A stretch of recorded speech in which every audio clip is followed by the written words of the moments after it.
ve vek ule thei tu na kom na hi Shillong ani ya aveng chu Zinking ani chuan ke ni hi heta hianin an homestay na tur chu ani hi kan thlen na tur ani ya homestay na tur no ra le tu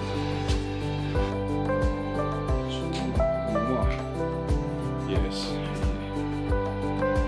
room hai kan chung ko kan thlen na ni ya kan no le kan pui ta nen mo kan hian kan jek ve ra ni John aron leng ta ni kan ome With a t-shirt hockey. koyo mo Reason Uray Marmin sponsor. Panani. urai ma khon ani ngi ten kalle thap ani Telo be. nia chu lo Pati tali ne nga. enge voin ti don Sikul ka kalang. skula zete tu ni angin Ka kalangai. what wala pheve hey Kan bang ha do na mo. yes Karon kalang. Jonan miron to suka a school kal main ke chuanin school kal zo lama hian ichena kan soita kan kharin keni kan bazar ko nga nge mo hotel leiten nga ya tin ka sana hi chia tuilo lut pala nga rei be do lak to a chu te po chu ka siam ti do a chu miron nang chole tu ro kan nga chu lama chuanin chu mi ma chuanin hunrem chang kan la lok nga Rhyme and Reason project viewers te pok hanin in ngai khak chak ringa YouTube channel i buai pui dan hi he kan bula motor tan do pup ma se pia ke ko khan na shin sakta la thain ka sia Aman na. apot na kan lai cha ko Ka changal don me. yes chang hal to bo YouTube hi ka chan na channel ka sim na chan ber chu ke 3p video upload nan kan ani ya. Lo mo to mai the rin zol theo. Gitar per na kha. ken to Upload ka hun lai khan makate upload thiam po khanom lo channel siam thiam po khanom lo wa ka lo thiam lo wa kha kumen za bang ani 2008 vel ne 8 9 vel chon khamizo khan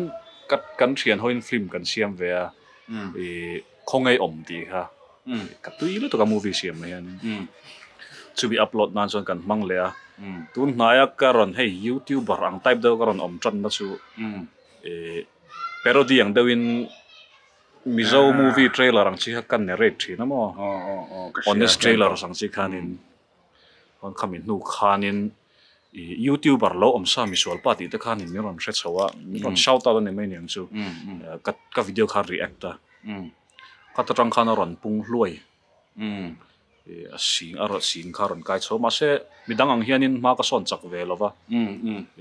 u Victor te ho ne na kanin riat nu khan tle minaron kang le a chu ani do mai ka YouTube jin kong su ani le ti khani tui chho ta zela nang ma hian i ko mel zela nang ma in ko boka ti khan chang le nge video a shan pa la ka han siama enge ni han upload ka chuni mala live khani ti chho ta fak ani tun mai ta po hian live kai i wa ta view me heta hian enge i hlok ki tiam nang ma hian ma sa hlok na kong ti kha inting i thlir dan ke ma tan mo oi nang ma tan te po ni nga i thil soi shim ta po viewers a tang kai pui te no mem ti la kha i lo shil le zo la ke ma hian ka hlok pui bera hlok pui lo ilang chuan pe athil pe om po ne lo ni achang hi chuan ka pe lo ver hin tho Monday Wednesday le Friday ka live ta te ro pe lo deuh cha hi ka ne ma se ka hlok pui dan ka hriat awangin ka ti lui le thin ni chu ta ka hlok pui dan ber chu thil hey critical thinking mo thil mi ron zot tu ta van hre min ti po hi ka injir chho ve ni a dik tak chuan knowledge base ai ma chuan ka ngai dan te min zot ta ngai dan chu kan nei the vek ma se khata ka hlok pui le ka injir reng chu ka ngai tu chak ani kha ama chuan kan mi lo ta min zot ta react nga langai box sia chan nga langai sia ka ti ran tir chuan in en maula thinrim thut te ka nei ni comment ma enge moni koi zong de ron ti te kan khatian de ka in siam thazela tu na chon eng tin pon mi ron ti se ka chin hi rim mai to lo ni ka lo poi lu to em pon se du tok pa de la mi chu mun da nga ta kan kal le la ma tu mga ti hian ani po school a kala ka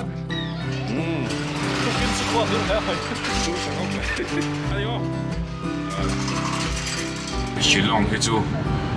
ka local ve zeu zeu to a maro chu ka kala piang hen nuam kala ti zi nei chu ting ang chu shilong hi tan chuanin he ka ngai to pani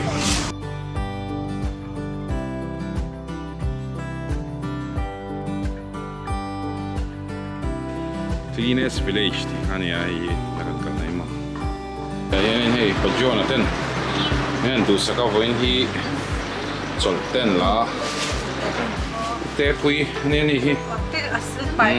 the silverhead a hen angel the one and only angel my daughter bye bye ti la bye bye tra say bye bye ka hai dan ania ta hian kan pui the cleanest village in Asia hi kan han to ve ni an ching ka sweng khanin amuni 5mm me a kar khata hianin an natlang thin an tia khuang hian mo chu chuna ti fai hle me ni hi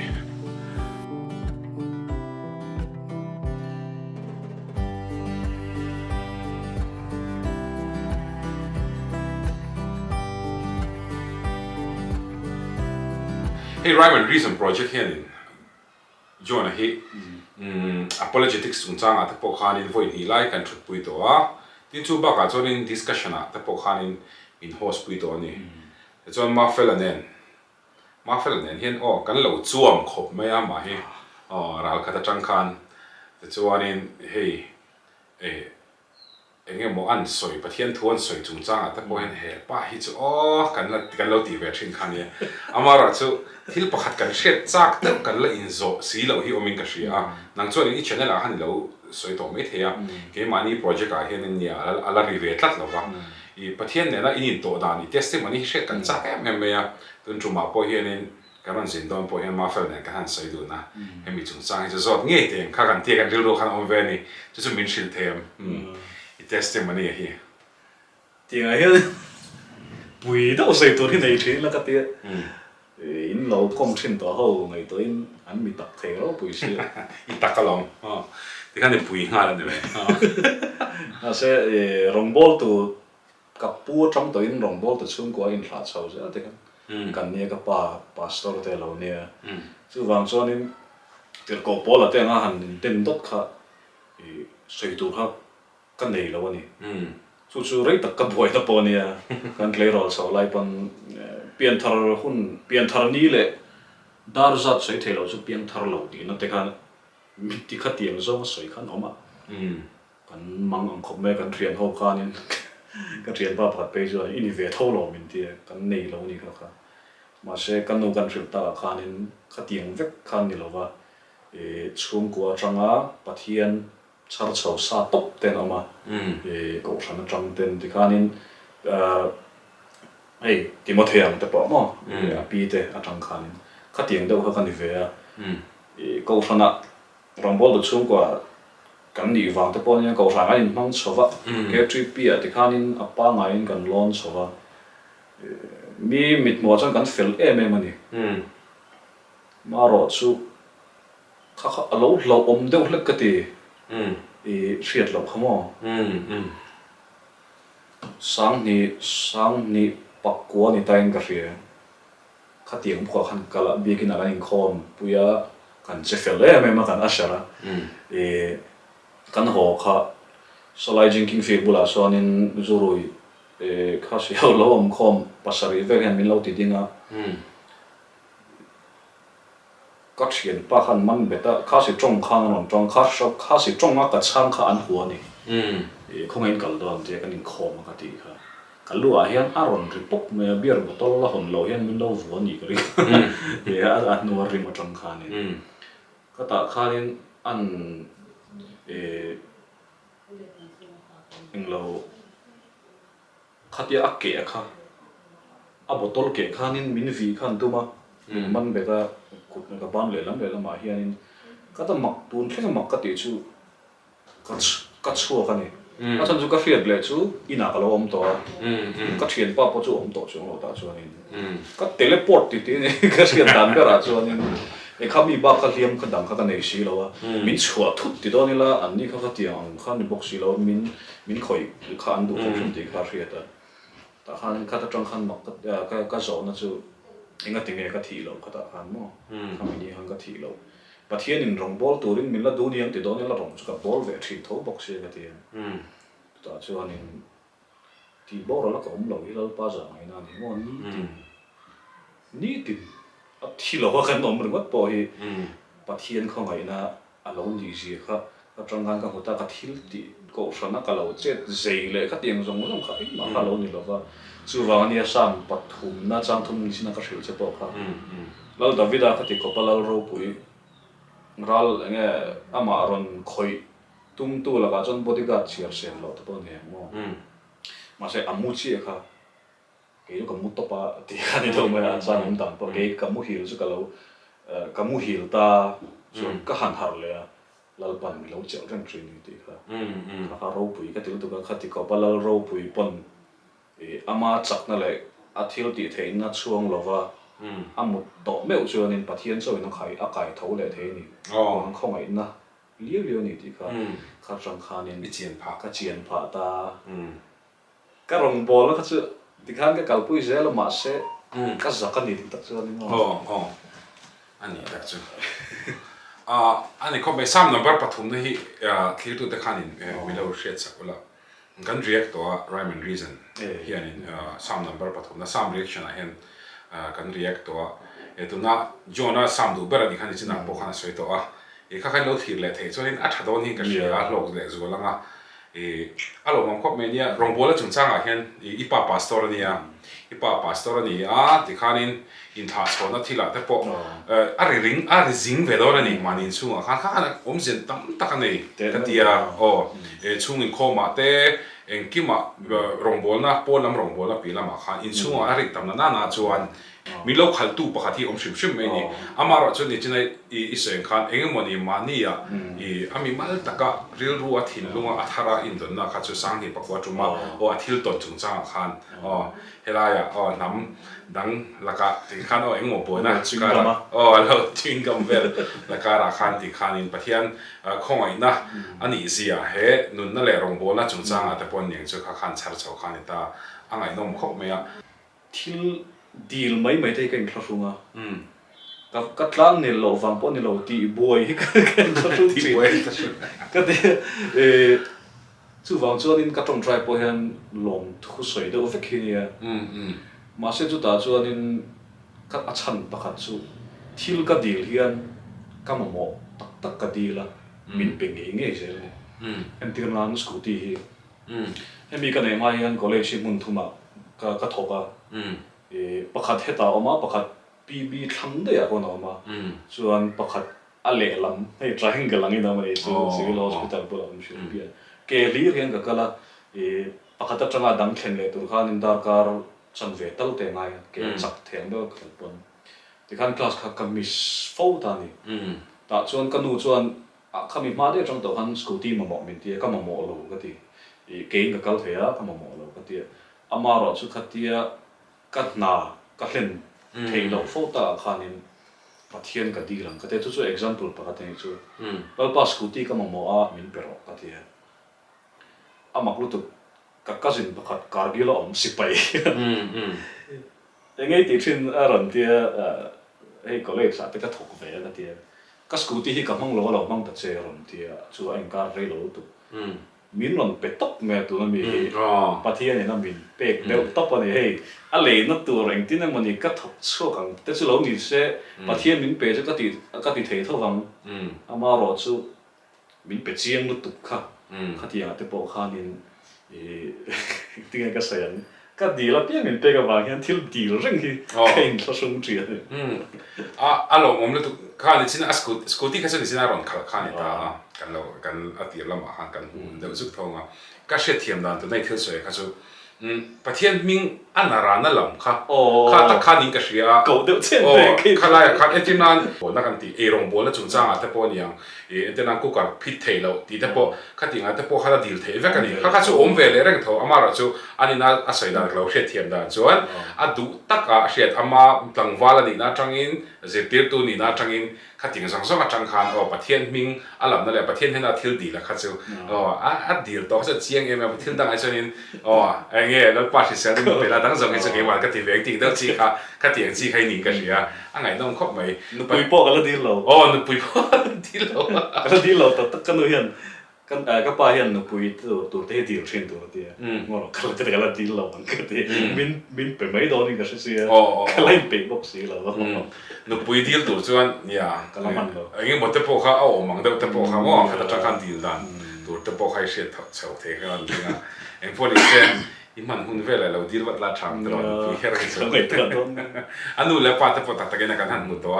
อันโดราแต่พวกกันเลี้ยงลุดสวยตัวโมหิจุอันเนี้ยอันงักเลยโลโลดิเบสิกรู้กี่จุดไหนเว้ยตัวเองก็เสียฝาเทียนหล่อมันมีโลเตะอันซึ่งกับดินหูนั้นสวยก็เจอเนี่ยเจอวันเจอเนี่ยกันหูปัดตัวแต่ปวดง่ายเลยมันจะละตัวเนี่ยปวดเราวันชั่วโมงมันเลยตัวเนี่ยยิ่งมันจะปวดจะโชว์เลยตัวละมาเฟลาเราไม่รันเตลปุยไทยแล้ววะไงเวครบมาvirtual in kan mu thei tura ta kan ngaya ma fela po kan video call tura ngaya na kinata po tuna kan amna hi police bazar an ti chen khania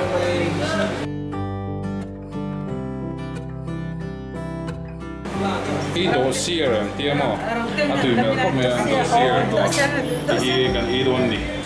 i bi la ma chen kan no chung chana nenga hi putte puina ni kan i china ga fu atu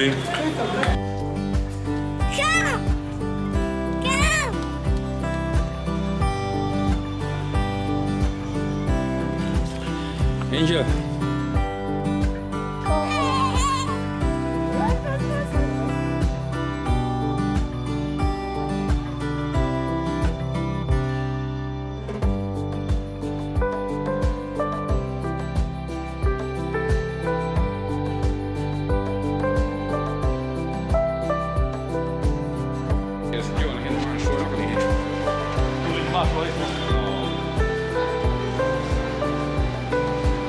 Tuna kanom nahi hey police bazar kan ti khania John ani hi an habang khati khan ron chuk thawang wa ke ni khan bazar sa ka nge mo hote kan han le John hi Shillong chungchang hi ka so tu sim sa Shillong hi han sei zon te Shillong hi anuam khat tin lu ka ai tha rem sang tha po tu lo thin tập tất cả hiện nay là chúng sang ở đây có nhiều mà tin nắm đằng cá om sim sim tập om mi hiện pha thế sẽ lên nan thì cái tiền thế mà sẽ các cái sân đủ ngay lâu này ní khát lít còn bộ con cả ngày thuyền hay khá sĩ hậu thế mà sang khát giặc quá sôm quá lệ bằng anh chầu ta thế rồi chỉ lo ngài hiện thì chuan cùng anh một phê chú om tổ tiền này ta hay đi paru vel này tổ song hi lệ paru chầu vel chú om về tổ tiền này chú thì chuan Shillong sim he ado theng ki ma phon ka ngai zong tok ta Shillong hi chu aklai me sim a bo ro kan ru ma khatien khan ni amaro chu tot em thung ta khatien khan o kum som hi paru vel khat tot sa di lo om sai sa sir ta hi ni ve tot le tot lo hi chu ma adik che ni a mi sing wang em hi chu nin nuam ka ti bi chung lo ta chan chu ei kha si hin mai ta Shillong chu an conservative lu to ka a that na lai po omanga amaro chu an kon fi lo ni ho hey inferiority complex ang deuh khan nei thina hei wang hian na han zon te po hian in nge ni qualification ai ma chon mani tam an du sak te po kha alam na sa tiang an chon kan check le ma ro chu min en sang pi ani lovin an mani ani ngai hiam sim a nge an mani share le to si lo wa chon an chang kang muang ani ke yang so wang an ni ve lo ba khalai khan har san na tam tak ma mizo ero hi chu kan om na pi nga hianin kan mizo ma Shillong a phei chuan kan mizo le zo le thia man lai le khat hiam ma sa te om lai chang to kan ho mizo pi no thin hian ka phia a hlat lu tuk lo wang te ton yang san khat thil thua mizo rama then mai thei ka chu wang chuanin mi hianin zilai ron suklim pai an ning kho ma karin ai dei kan ri nai nin tam ten te thina hey som hi velin khom thleng tura han ngai ma se biakin khat takin mi zali te chen po na ten thua tiang kha kan om ve a chu po biakin pakhat chaw ne chu wang chuanin kan in la nei tu ve to li mai mun hi chamo kha si ho aya kha si tong thiam mi zo te ko kan nei mo an ma ni pon an ngai sang kha si chu wang chon kan mi khol lo silong chu okay ani chu hemi zo hian YMA lampang hei John hi YMA hian secretary ni a khoi branch zo south lama hian secretary khan ta chu chuna kina an veng lama te po han kal khol zonga chumi ma chonin dor pakhata lu le lok nga ya chon karon lang le tan yes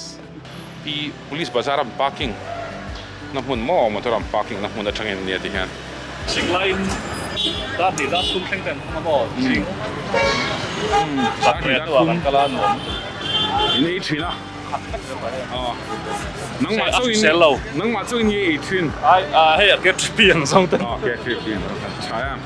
him la mai kha sumo Smoky Falls with coffee. Thì hay cái lụt về tóc bạch tròn. Coffee nghĩ được rồi. thiên bùi cho được phết rồi cho anh thil pakhat chu I Bible chang du ber nghe sam pathum na chang thum ke zong kamu chu kalo mu hil ta ka hang har le a lalpa chon lo chen reng thi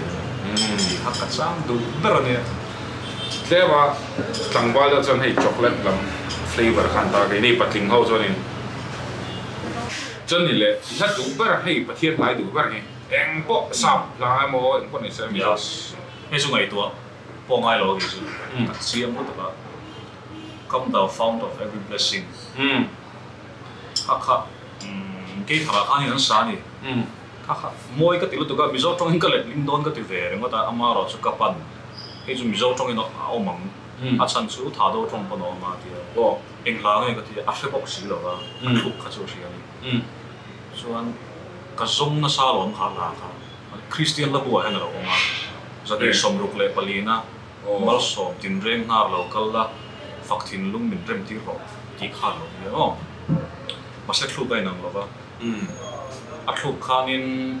ka conductor pui te na kan da po ran sai pol te nen kon kan rema e lai chu ka du thot ani Robinson a phu ani hi Jona le kabudor du ber aniam enge ming ka lai chu en lo National ba Book ho ani ta mo Agency so ani tu ta chu an lu chin me be da me ya ingai na boga nang le kabulam kanin he ani nai len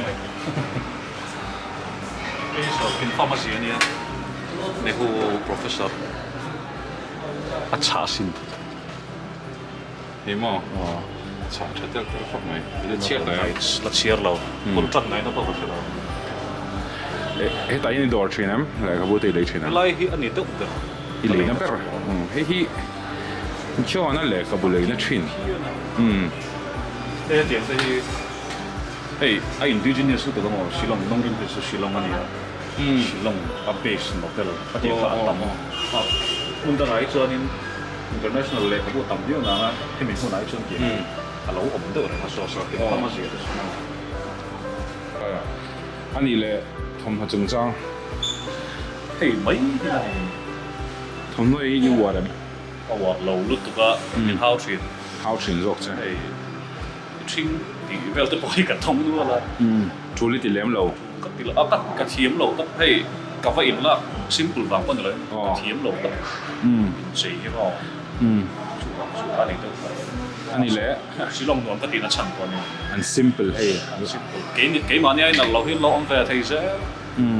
a no me ma ni ani chu thom no a chen ril ru pe vak lawa thom no ai ril ru pe na sat jok pakhat le khabu ka ni ta ni kabu ka le poi sa ka nei chon le kabu ka le top ka chiar lo tur po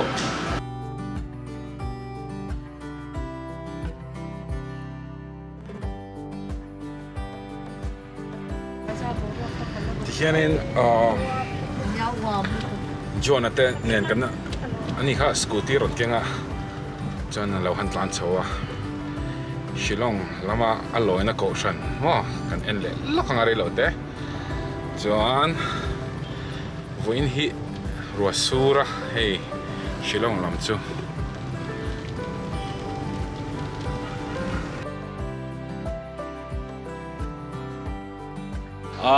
kan lo lang le ta tun na kanom na hi Shillong Mizo Church of the Presbyterian yes hi Jonah loina ani hi akot atual lai kan omani heta hian mo kalung ti le na daw nei ta hi hian chan chu ta hian rong pula karon nei to ni chumo he muna nge hian sang thi le pakhat vel khan ni ka sia heta hian in mi tenen karan kal to ni heta hian worship leader kan heta hian in karan be chia maya no pa kan lom oi me lo ani nei la no pang le fa le tu ka jona hi eng tiering ni tong biakin hi 1968 alung punania Welsh missionary Philipsa adin alung punani ta a design ta kichu khasi pa design ani no ani le chuanin secretary ni ta K3P secretary ni ta K3P member active member nga zawang ani active member su za somni za somna te ni ma se kan in khom kim chuan za thum borvel ni ta kan hatlang ngai vak lo mo tin zan chua om lo to pa K3P hianin tum ni sum kan ma modana zirin kan chuak ve chu carol le advance Christmas kan ti kan mang ta chu ti lawa chuanin han buaina tham tur K3P activities om lawa Sunday piang hianin ko than sai polin la kan sapoka chomai khom bana kan zira chon kan sanga la chong chu kan activity tlang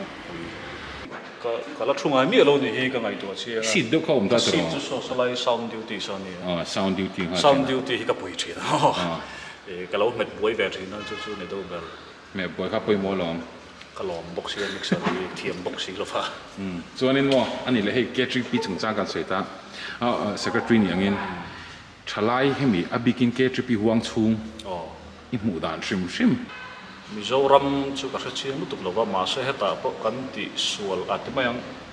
son tu na lai ka nei chu hey member la kan ti mai hi he label hi mo member la kan thi wa se ke nge po na kitakina dala sai nga member la lo ni reng de yom de the active view sin hemi as society mo a ho ang zonga thil ti tam me ma sum kan seng nem em boka member la hip nan kan ti sports kan ti fellowship sum tam tak kan senga ma se kan vachi baya in khom tur kan som le si lo kan bo zui lo chuanin tam tak khata han ral ve hi ka veya ni malpon abran sang zong pon thei topin ma chu han la ve ma se lo har personal thila ni wang hian member la tia ka han ko mai zel te ka lo poi ka lo ti deuh thina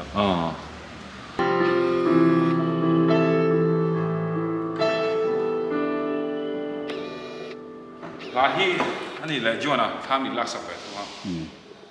shoi chidam kwang ka vo thin kwang ka pu thin instrument dang e play chin guitar keyboard ka thiam mi lawa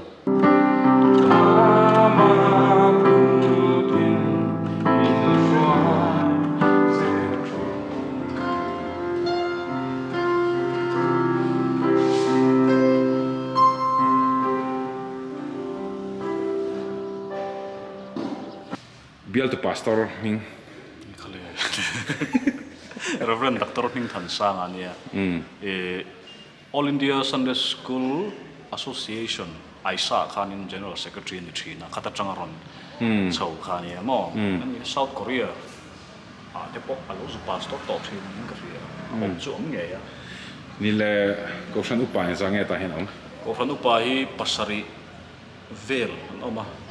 achan su bial kumin khani pakatin min bora san boko mo pasari ni chu kan in dai lo ang reng khop ma chuan som ni rol ta nam thina mo kha an liam ta kon ti le ken zo ngal le chang estri ngi ti le shilong a hian NGO ka discipleship training school of Queen Delhi lama ai kan naw ti to mai la DME na support me kan ye se zo sami hi homer an ringa chu man chu ki san tu tang ale kan nu pui du ta kan zo ya John chan ai mu dan John chan ai hi kan nai la no mel cha John nu le pa thoi thek tak din kam mu boka ka lom anu tan hian anu ri ka lom pui ni chu anu ri ro chang ni Chilong ai to 最近听到很多，前面没记下的，嗯，你们哪这个阿妈应该你去那些啊，你们哪？你们可以会ขัดหมุนอ่ะอ๋อ ก็ เลยขับหัวว่า 为什么？ เนี่ยภาษาบ้า อินหูมาเอ็นเสียงเฮเลยขบูวันเราเชื่อนี่เชื่อไปเลยนะว่าใช่เบียกินจังกันหันจะเฉาแรงอ่ะย้อนขนาดเต็มเวงลำปังกันหัน ไม่ใช่กันเร่งนิ่งค่ะ น้องทุ่มไออันนี้แค่นี้ฮีซิงกิ้งอ่ะตลอดกันนะคะ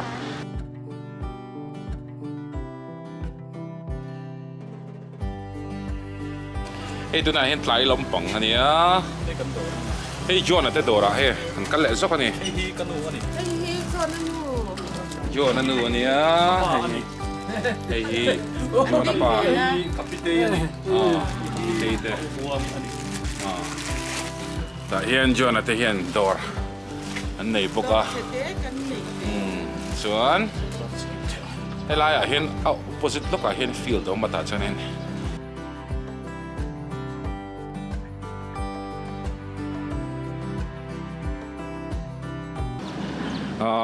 เว้ยแม่จงจังใส่ลูกกังเว้ยแม่ก็ตั้งจงจังอ่ะเฮต้า South ละมา secretary เมียวนี่ตาจะตัดจังนั้นเอ้ยหมู่ด่านชิมเว้ยแม่กัลพุง ให้ตาให้ชวนกันละมิโซวิวอินกับเสียที่ไม่ยังหุ่นตั้งกันมิโซเราที่ไหนเราวินอะไรเทียมั้งอาจารย์ชวนกันอมคอมาแล้วสอบกันที่พอที่อะไรเวงบีกินี่ตากันอมคอ ให้ไล่เฉาใช่ไหม กันพออัลซัมที่เชียดนี่อบีกะมิโซวินกันดูดานังจีให้ข้าเสียเห็นอันเราง่ายสังอันเราเสียมขบไหมนังนี่ยังอ่ะแต่ชวนนี่เช่ไอ้การ์ลาแต่ฮาร์สันน่ะตั้มตะปอมไม่เท่ไล่ฟาร์ใจนี่ไอ้ตาชวนอันง่ายสังก็ตุกันใจเท่ ข้างละตีเวก กันละตีเท่เวกอ่ะ เฮ้ยกันแบตเตอรี่เห็นมินได้ตัวกันการ์ดจอกันอย่างเงี้ยอันนี้แหละที่เราประกาศดำน่าจงจังดำโดยแต่ที่ก็ยิ่งง่ายวักเราแต่ใครเตี้ยจริงฮันอย่างเงี้ยเขาอมสิ ดักตอร์เขาไปชวนมอลมินติรีนะก็แต่จังเฮียนินกันนูเฮียนินมินจงใจดำทีนั่นเองสู้วังชนกระริงแม่มาจงใจให้ดำนับบีกันเห็นก็เทียนแต่ไปชวนนินดำโดยเกเราได้หมักมินเดียดักตอร์เทียนแต่ปกันเนี่ยมอลมินติเวทีนี่ก็ใช้เทียมตุกะที่นั้นใส่ด้านเบราชวนดักตอร์เทียมนั่นเตดำโดยแต่ไปปัทเทียนนี่นะดูชวนนินอับมังดำนั้นอับมังที่อดีตลุตุกะมาเชก็เหนียวเวทลับนั่นสู้ดำโดยเดี๋ยวหลบปันนะ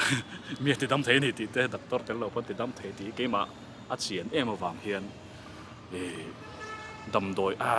วันทุนนี่เราเช่กับปุ่มนัดทุนหุ่นเมื่อเราไปกับเราเราเนี่ยสุดที่จงใจนะก็จงใจดำตับจู่ๆใส่เทียมให้ฮาร์ชีนะวันใช่จะได้จัง มักเวลตุกมักดี experience ชัดกันนี่อามาเราจะดำโดยมีแต่ถ้าดำโดยไอ้สูที่ลำปังปนนี่จงเราอามา experience ใช่ไหมนี่จะได้จังว่าชักกับไม่จวนนะเอ็กพวกนี้เซ่กันหุ่นกันหันติดตบโดนนังอ่ะอินะเฮ้กันเชื่อตังคานี่กันชิลองสินที่ใต้เวเรื่องนั้นไม่ใช่จะกันจามเลยหรอกฟังอันนี้จามเลยหลังจากนั้นหุ่นตั้มตักหุ่นทอจอกแต่พวกกันในตัวกันง่ายกินกันหุ่นในเวชนาเตกันอูเตมันเฟลมาติงขันมินสัวปุยเวรงบอกเสียตินให้จวนอ่ะพอที่เห็นที่อังอินกันอินมูอินกันอินเบรงเดาจุนี่ไม่อยากให้ไล่กันอมช่วงจวนในหลอมครบไม่จวนอ่ะหุ่นชัดเดามินเป็นกันหลอมตินเฮ้ยมินเรา receive ดานะเห็นเงี้ยกันลุงโอยตบอ่ะที่เห็นเดลีรอนสินเท่านั้นกันเทเวงมั่วแต่กันเดียมั่วจะติ้งกันเวงแต่เราอินไหนบอกอ่ะเพียงแต่ฟังก็หุ่นมินเทียร์สักตัวแต่เละเฮ้หุ่นมินมันปุยตัวแต่กันหลอมเละอ่ะกันตุนจุ่มให้ดังเดาเล็กอ่ะกันวล็อกเวแต่ปอนอย่างจู่กันแคมเมรากันตาแต่ปอนวล็อกเกอร์สไตล์เดาแต่พวกเขาลากฟังคันเพื่อเดาจุดไม่เทียมาระจู่ไปหมดไปจู่เฮ้จวนชนะ Rhyme and Reason Project นั่นกันรองบอลปุยชินขัดยังขัดตะเกียงกันทันบัวหุ่นชาเดาชิลองกับมังอันนี้ที่เขากันใส่ดูบอกอันนี้นักกินจวนแต่เนี่ยพวกหุ่นชาเลสวัลเล่ยังไงหมดทิลแต่พวกกันละที่หัวตัวกันง่ายนี่จะไปอิน